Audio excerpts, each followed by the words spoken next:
Alors bonjour à tous, merci d'être venus à cette présentation. Et donc je vais vous présenter la partie qui concernera Martini Rénov et Mathieu ici présent vous présentera la partie coaching carbone. Donc la présentation se fera sur 3 points. Je vais commencer par vous présenter en 2 mots, très succinctement, le plan des énergies 2050 de la ville de Martigny, qui est à la genèse en fait des 2 programmes qu'on a entrepris. Ensuite, je vous parlerai de Martini Rénov et du coaching carbone ensuite. Donc, il y a 2 ans maintenant, la commune de Martigny a voté un plan des énergies ambitieux qui avait un certain nombre de critères, et je vais vous montrer en 2 temps 3 mouvements comment Synergie va essayer de remplir les critères demandés. Donc, un des premiers critères concernait le chauffage à distance et l'extension de ce dernier, donc qui sera géré par les équipes de Synergie du chauffage à distance. Un taux de substitution annuel moyen des installations fossiles. Donc ça, c'est tout ce qui va être remplacement de chaudières à mazout et à gaz. Et on va tenter de remplir cet objectif en utilisant les audits chauffés renouvelables, qui sont une offre de la Confédération et qui offre à tout un chacun la possibilité d'avoir un conseiller qui vient chez lui et qui analyse sur un petit rapport sa maison et comment il est chauffé. Ensuite, on avait un certain nombre d'objectifs solaires qui seront gérés également et par Synergie et par les autres entreprises solaires de la région, qui tend à augmenter fortement les surfaces solaires sur les toitures. Et maintenant, on avait encore 2 autres objectifs à atteindre, à savoir augmenter le taux de rénovation du parc bâti à Martigny. Donc actuellement, on est environ à 0,5% des bâtiments qui se rénovent chaque année, et le but à atteindre est 2%, donc c'est un x4. Alors, il y a du pain sur la planche. Et les derniers objectifs qui étaient posés par la ville concernent surtout les habitudes des gens. Et donc, des réductions de trajets en voiture, des réductions de voyages en avion, le passage aux véhicules électriques et voilà, un transfert des transports privés vers les transports publics. Et enfin, une réduction de la demande électrique dans les changements d'habitude des gens. Donc pour répondre à ces objectifs, on a innové en 2023 et on a lancé Martini Rénov pour la partie rénovation du parc et le coaching carbone pour essayer d'approcher les foyers et de voir ce qu'on pouvait faire sur les habitudes des habitants de Martigny. Alors, en ce qui concerne Martini Rénov, donc comme on a vu, l'objectif 2% par an de rénovation, ce qui fait environ 40 000 m² de plancher. Et actuellement, on est à 0,5. Donc, il fallait qu'on trouve un moyen d'essayer d'améliorer ce taux. Alors, voilà comment se passe Martini Rénov en quelques mots. On a fait une analyse des bâtiments de la ville et on a essayé de repérer ceux qui étaient le plus propices à une rénovation en définissant des critères de sélection. Et ensuite, on a pris contact avec ces immeubles et on leur a proposé de les accompagner dans la démarche de rénovation en réalisant un audit CECB, qui est le certificat énergétique cantonal des bâtiments. Donc c'est un audit qui est répandu maintenant sur le territoire suisse et qui permet d'une part de faire une étiquette énergie et d'autre part de donner des conseils de rénovation. Alors actuellement, on en est à cette phase. On a différents experts qui sont en train de réaliser ces audits.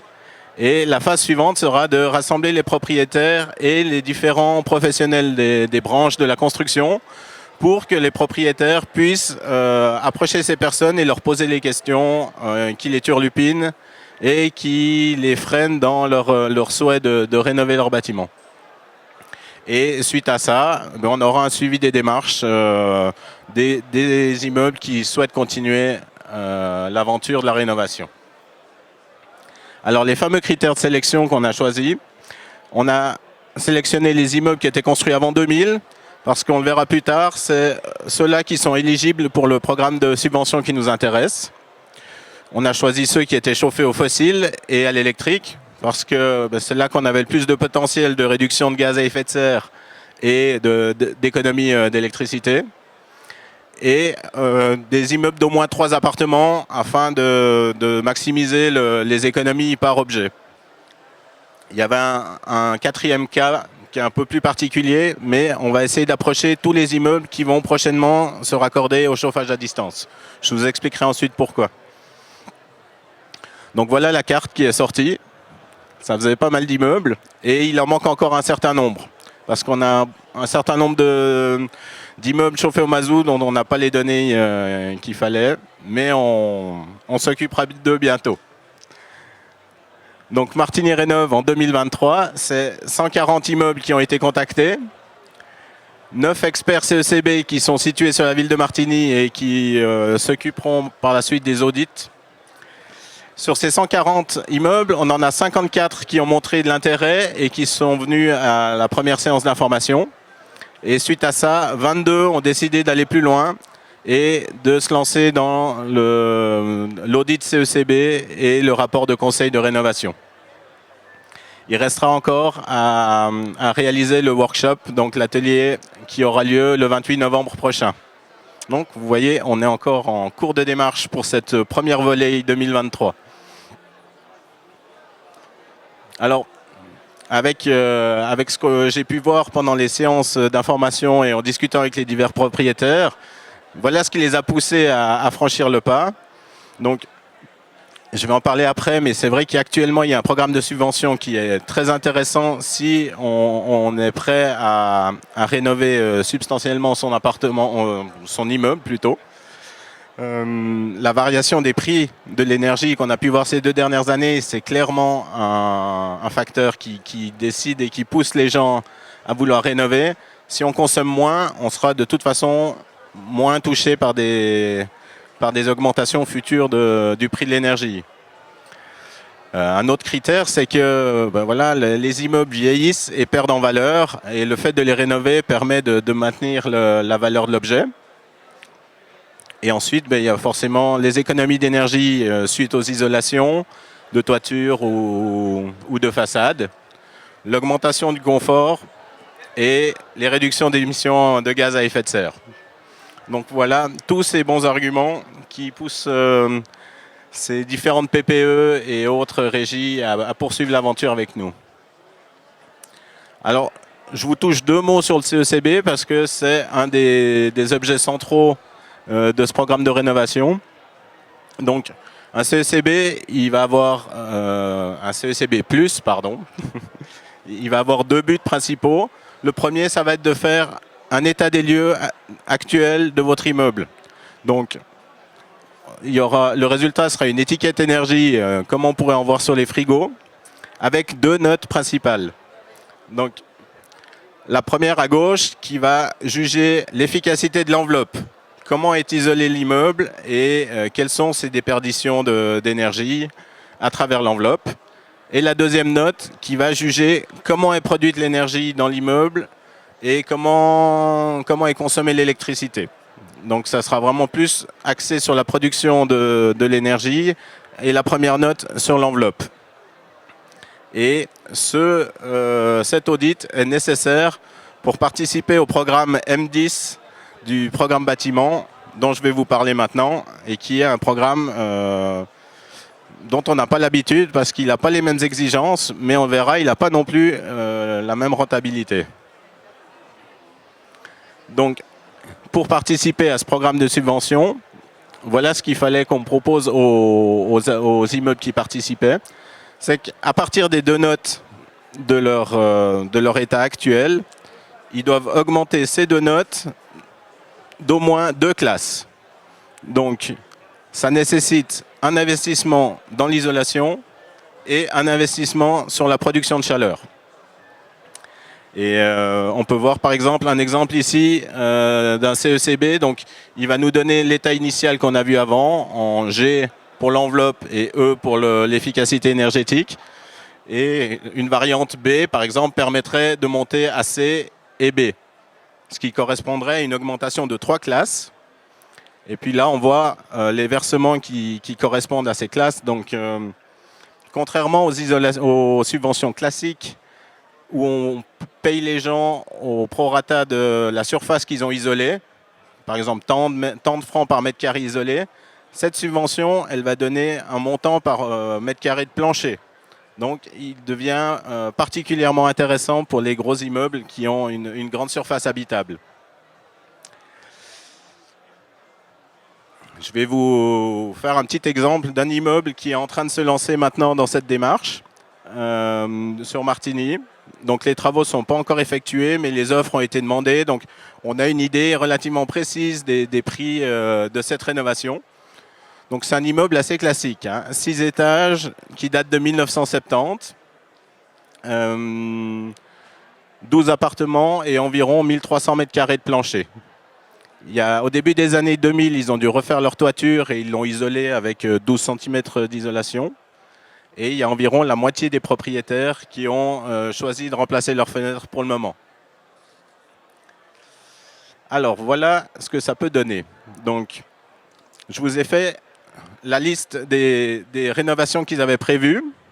En noir, vous avez le coût estimé et en vert, les subventions. Donc, la colonne de gauche, ça va être, disons, une démarche classique où on aura des subventions ponctuelles en fonction des choses qu'on va isoler. Et la colonne de droite, ça va être avec ce fameux programme M10, avec une augmentation de 3 classes. Donc, comme vous pouvez le voir, c'est une rénovation quand même assez conséquente.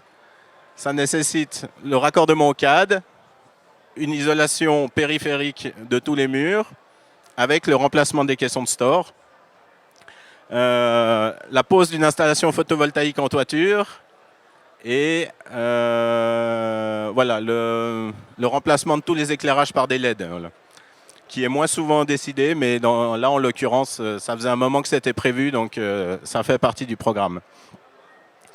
Il faut savoir que tous les travaux qui sont utilisés pour augmenter les notes peuvent être subventionnés et il y a un plancher maximal de 40% des frais des travaux.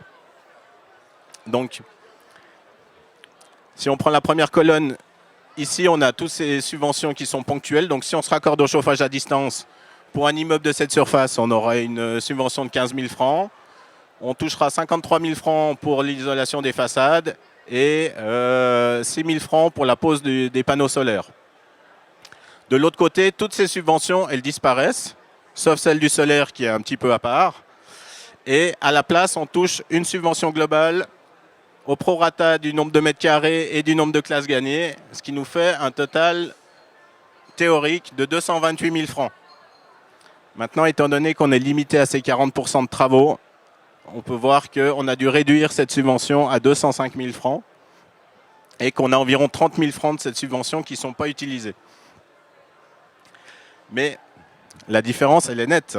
Au final, on a 130 000 francs de différence entre les programmes classiques de rénovation et le fameux programme M10 du programme bâtiment. Et cerise sur le gâteau, des propriétaires qui se sont dit ça serait le bon moment de remplacer mes fenêtres. C'est des travaux qui vont aussi participer à l'augmentation des notes et donc qui sont aussi subventionnables. Et du coup, ces 30 000 francs de subvention qui restaient, s'il y a des propriétaires qui décident d'engendrer des nouveaux frais, ils pourront utiliser cette subvention restante jusqu'à hauteur de 40% des travaux. Donc voilà, c'est un programme qui nécessite plus d'implication des propriétaires et des habitants, qui nécessite plus de frais, mais qu'ils le rendent bien au niveau du montant final subventionné. Et si on regarde ce montant juste par appartement, donc on a 293 000 francs après déduction des subventions, 12 appartements, on arrive à un montant moyen par appartement d'environ 25 000 francs. Ce montant, il est déductible des impôts. Et dans ce calcul-là, il n'y a eu aucun prélèvement sur un fonds de rénovation. Donc si en plus vous avez un fonds de rénovation qui est relativement bien doté, la facture par appartement va encore bien baisser. Et au final, cet investissement engendrera en plus 300 francs de déduction sur la facture électrique grâce à l'installation solaire et environ 800 francs par appartement de moins de charges et de dépenses énergétiques. Donc, voilà comment on a essayé d'accompagner les gens et qu'est-ce qu'on a utilisé pour les motiver à se lancer dans cette transition. Pour le futur, donc, il y a la nouvelle loi cantonale qui est en train de, donc, qui a été promulguée, qui peut être encore attaquée par référendum, mais qui ne devrait plus être modifiée, et qui inscrit dans la loi que des aides financières doivent être assurées par le canton jusqu'en 2030.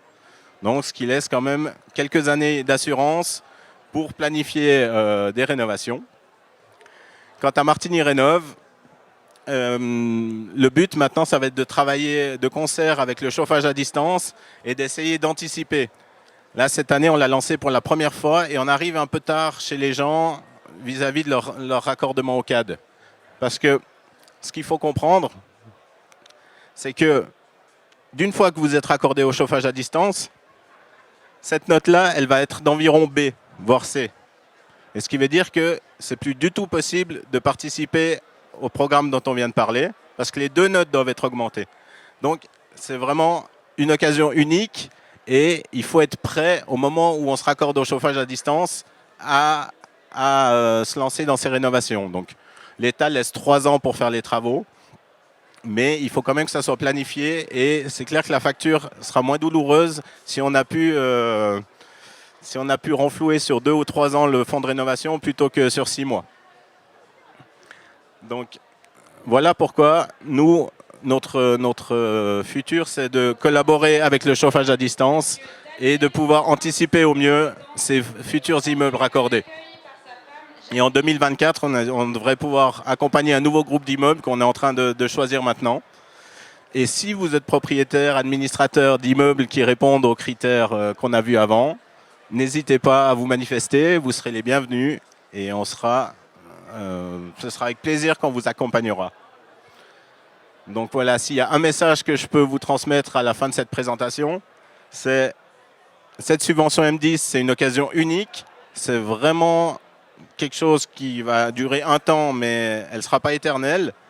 Donc si vous avez un raccordement prévu au chauffage à distance ou un passage au renouvelable, ne ratez pas le train et anticipez-le au maximum pour que ce soit le plus facile possible à financer. Voilà, je vous remercie et on va passer à la partie coaching carbone. Je vous propose de garder les questions pour la fin et puis on répondra, je pense, à toutes les questions après la partie coaching carbone. Merci de votre attention. Merci. Alors bonjour à tous. Maintenant, on va passer au deuxième programme qui a été mis en place par la commune de Martigny et Martigny-Combe, à savoir le coaching carbone. Alors, comme Serge vous a dit, ce deuxième programme, il a été mis en place suite à la rédaction du plan des énergies. Et le but, en fait, c'est de voir dans quelle mesure et d'accompagner les foyers pour la diminution de gaz de CO2. Donc, je pense que c'est un graphique que vous avez tous déjà vu. Là-dessus, ce graphique il montre en fait l'évolution de la consommation d'énergie primaire dans le monde. On voit que jusqu'au début du XXe siècle, la consommation d'énergie était linéaire et depuis le début du XXe siècle, juste maintenant, on arrive à une sorte de croissance exponentielle. Ce qui est intéressant de remarquer, c'est que l'énergie qui est utilisée représente à plus de 77% des énergies non renouvelables, donc qui émettent du CO2, à savoir le charbon, le pétrole et le gaz naturel. Et que les énergies renouvelables représentent à peine 7% et 6%, et encore la biomasse, ça veut dire 20%.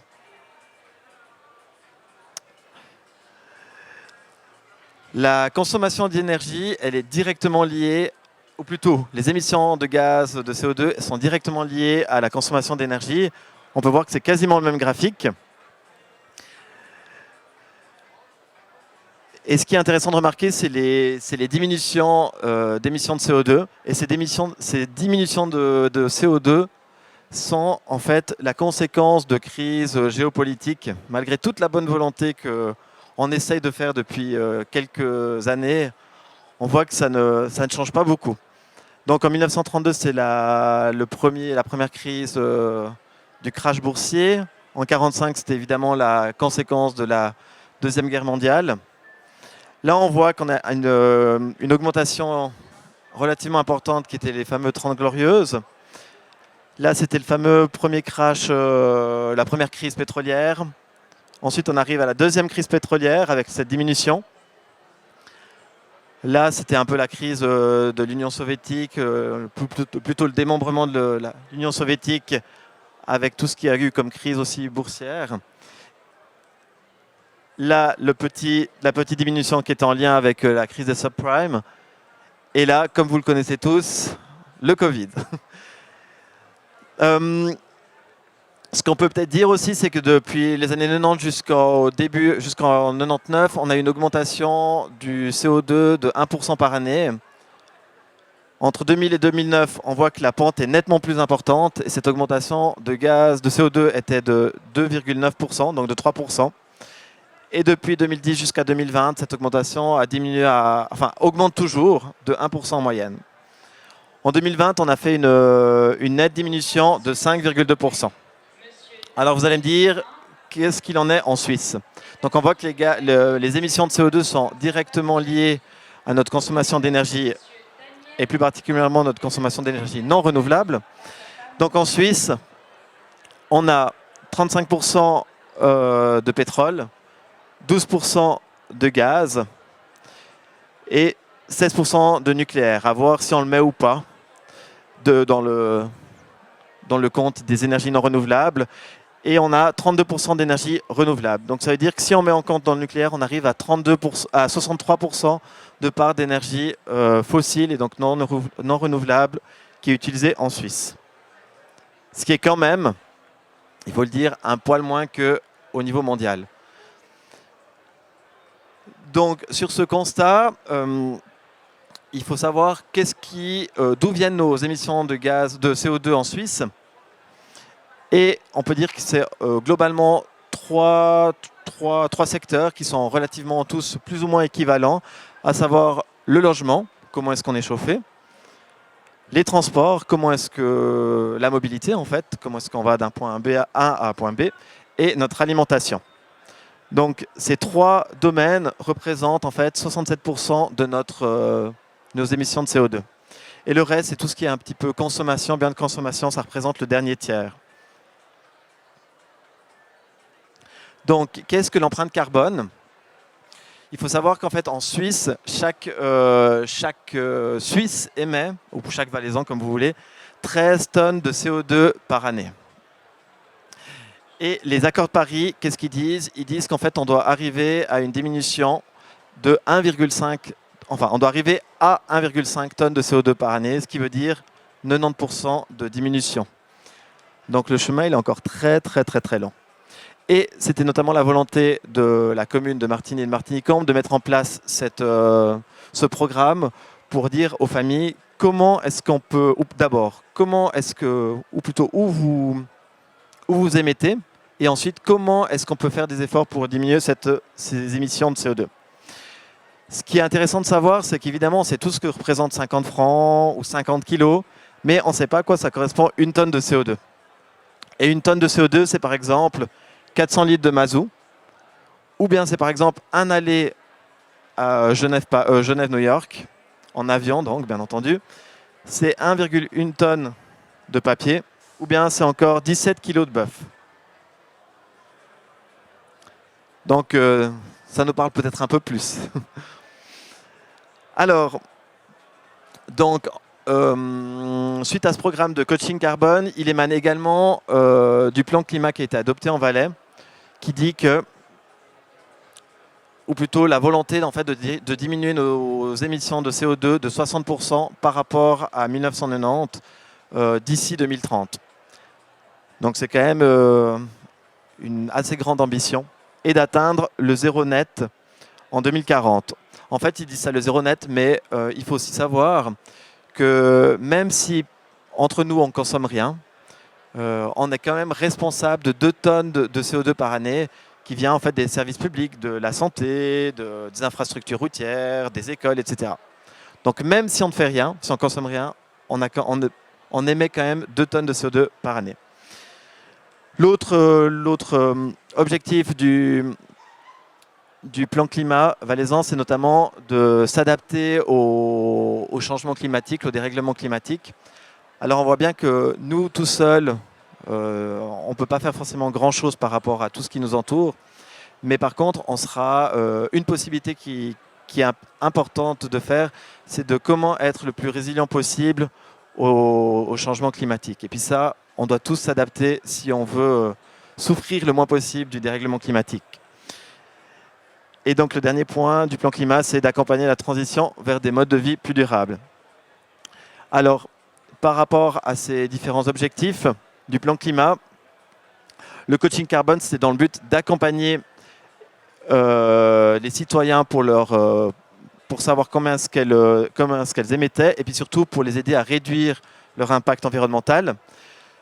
Donc le coaching carbone, c'était, on a suivi 17 familles réparties sur les communes de Martigny et Martigny-Cambes, et qui étaient suivies par chaque coach avait 4 familles. Donc il y avait 4 coachs pour le coaching carbone. Chaque famille, en fait, il y avait les coachs posaient des questions aux familles pour savoir d'où venaient leurs émissions de CO2. Et ensuite, on pouvait quantifier les résultats de leurs résultats d'émissions de CO2. Alors, comme je vous ai dit, en fait,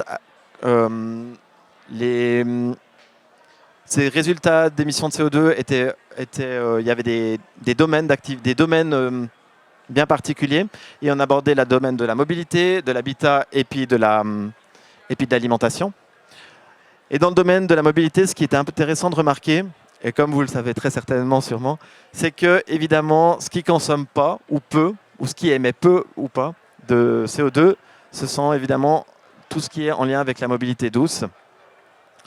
Et on peut voir que le vélo, il émet environ 200 fois moins qu'une voiture à essence. L'avion, donc ça, c'est des émissions de CO2 par kilomètre. On voit que l'avion émet 250 grammes de CO2 par kilomètre effectué. Pour la voiture, c'est environ 200 grammes de CO2 par kilomètre effectué, tandis que pour le vélo, c'est de l'ordre de 5 grammes de CO2 par kilomètre effectué.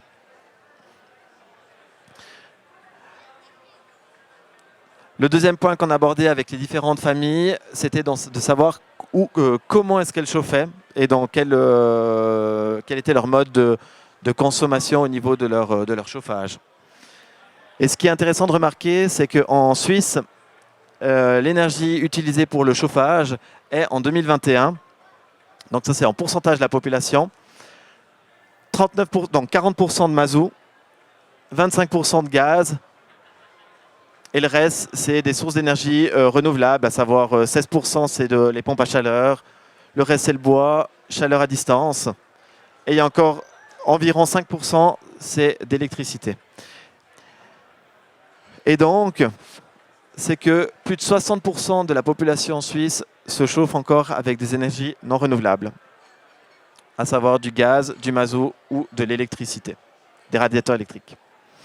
Le dernier point qu'on a abordé avec les familles du coaching carbone, c'était le point de l'alimentation. Et là-dessus, on a abordé la question de savoir combien d'alimentation d'un point de vue viande, est-ce qu'elles mangeaient par semaine, d'un point de vue laitier, des produits laitiers, des boissons sucrées, du chocolat, etc. Et là, c'est un autre graphique qui est très intéressant, c'est de savoir combien de kilos de CO2 émet par produit de kilo consommé. Donc, pour 1 kg de viande, ça émet environ 18 kg de CO2. Et évidemment, on remarque que les produits qui émettent le moins, ce sont par exemple les fruits, les légumes, ou même boissons alcoolisées. Alors, j'irai pas jusque-là de dire qu'il faut arrêter la viande pour consommer des boissons alcoolisées, mais voilà. Et donc c'est intéressant de remarquer que, notamment dans les familles, puis c'est l'exemple qu'on va voir après, souvent les familles étaient... alors évidemment qu'il ne faut pas faire de comparaison, mais c'est plutôt de savoir où est-ce que les familles se situent. Mais souvent les familles consommaient notamment pas mal de viande. Et c'est des choses relativement faciles à faire, de se dire, au lieu de prendre de la viande rouge, parce qu'après on peut également sectoriser par catégorie de viande, la viande rouge émet évidemment beaucoup plus que la viande blanche. Et c'est quelque chose qui est relativement facile à faire et qui ne demande pas forcément beaucoup de grandes modifications dans notre consommation. Déjà, juste de prendre conscience, ça permet de pouvoir changer. L'autre point qui est aussi étonnant, ce qu'on peut dire, c'est que par année en Suisse, il y a 330 kg de pertes alimentaires qui peuvent être évitables. Et ces 330 kg, ça reprend l'ensemble de toutes les alimentations, que ce soit aussi bien au niveau ménager, aussi bien au niveau des surfaces commerciales ou aussi bien au niveau des restaurants. Donc 330 kg, c'est énorme.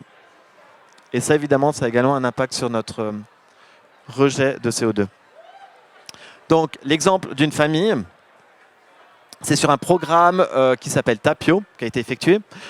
Donc, évidemment, vous retrouvez les différents éléments, les différents domaines. À savoir, là, ça représente une famille qui, en bleu, c'est l'alimentation. Donc, cette famille-là, c'est une famille de 4 personnes, donc 2 parents et 2 enfants. Et elle émettait 18 tonnes de CO2 pour la famille, ce qui est relativement bien en comparaison, vu qu'on émet tous, enfin en moyenne on émet 12 tonnes de CO2 par année. Et donc là, la famille émettait pour plus de 65%, pour plus de 65%, c'était l'alimentation qui était responsable de ces émissions. 20%, c'était la mobilité. 8%, c'était son habitation, où elle habitait. En fait, il se chauffait avec une pompe à chaleur. Donc évidemment, si c'est une pompe à chaleur, ça émet pas de CO2, ou en tout cas moins de CO2 que si c'était du mazout. Et les autres, c'était les biens de consommation. Et là, on peut remarquer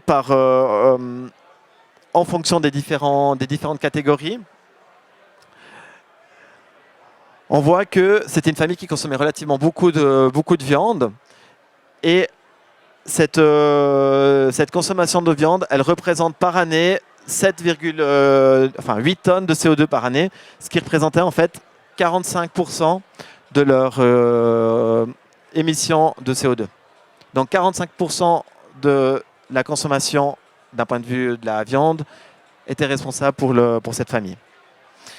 Ensuite, il y avait 3 tonnes, c'était par rapport à l'essence, donc ça représentait 17%. C'était une famille qui ne s'achetait pas forcément non plus beaucoup de nouveaux habits, mais ils étaient quand même responsables de 8%, à savoir 1 tonne par année. Et la viande blanche, ça représentait également 1 tonne. Donc, pour cette famille, on avait un rejet par année de 18 tonnes, donc pour les 4 personnes de la famille. Et après avoir fait cet exercice de savoir où est-ce qu'elles rejetaient leur gaz, quel domaine était responsable de ces émissions de CO2. On a essayé de faire le chemin inverse. Comment est-ce qu'on peut réduire un peu ces rejets de CO2? Et en fait, ce qu'a fait cette famille, c'est de se dire, on va passer de la viande rouge à la viande blanche, notamment. Ce qui a permis en fait de réduire de passer de 18 tonnes à 13 tonnes. Et l'autre point que la famille s'est dit qu'ils allaient faire, c'était leur voiture à essence qui était donc responsable de 3 tonnes de CO2 par année, c'était de se dire, dans quelques années, quand la voiture sera foutue, de prendre une voiture électrique. Ils étaient obligés de garder la voiture parce que en lien avec les enfants, voilà. Donc pour eux, ils se sont dit, passons à une voiture électrique. Et ces deux changements dans leur proposé, ce qu'ils ont voulu faire, permettait d'économiser en fait 5 tonnes de CO2, ce qui permettait d'avoir une réduction de 30%. Donc c'était le deuxième, après Martigny Rénov', si on veut bien, c'était le deuxième accompagnement qu'a décidé de lancer la commune de Martigny pour aider les familles à trouver des moyens de savoir comment est-ce qu'on pouvait tendre vers une transition énergétique, disons, plus responsable. Voilà, je vous remercie pour votre attention et si vous avez des questions, on les attend.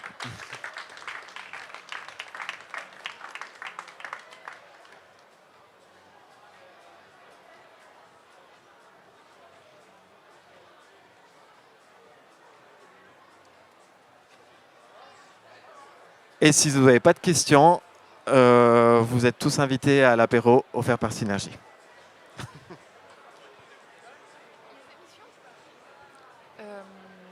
Les émissions de CO2 comptabilisées, est-ce qu'elles prennent en compte aussi les produits achetés, multimédia, les téléphones, tout ce qui serait émis hors du pays parce qu'on consommait? T'as pas entendu la question? Les émissions de CO2 qui sont comptabilisées, est-ce qu'elles prenaient aussi en compte les émissions à l'étranger liées au fait que tu achètes justement ta voiture ou un ordinateur? Alors, je ne sais pas si vous avez entendu la question, mais je suppose, vu qu'elle a dit dans le micro. Alors, en fait, c'était un programme qui s'appelle Tapio, qui a été effectué c'est un programme belge.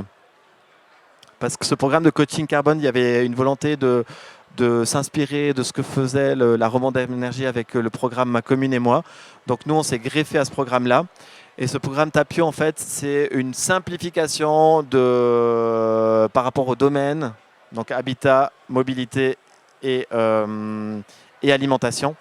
Et il ne prend pas forcément en compte les émissions à l'étranger. Oui. Quand on est locataire et qu'on voudrait passer d'une voiture à essence à une voiture électrique, comment est-ce qu'on peut faire par rapport aux propriétaires pour avoir des bornes dans le garage souterrain, par exemple?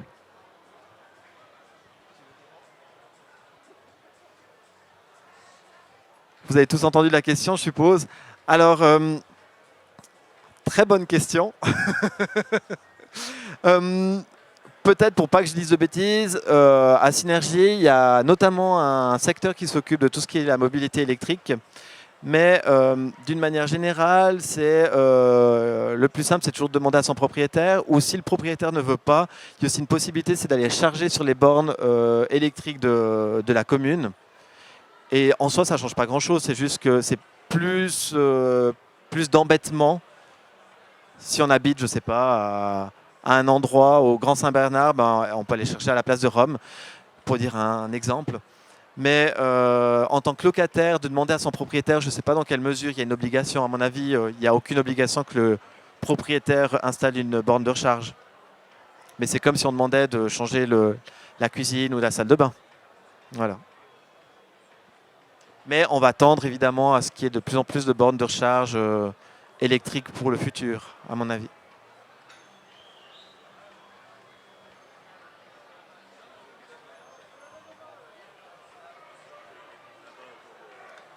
Oui, évidemment que si on a d'autres questions, on peut répondre autour de la table, autour de l'apéro. Voilà. Merci bien.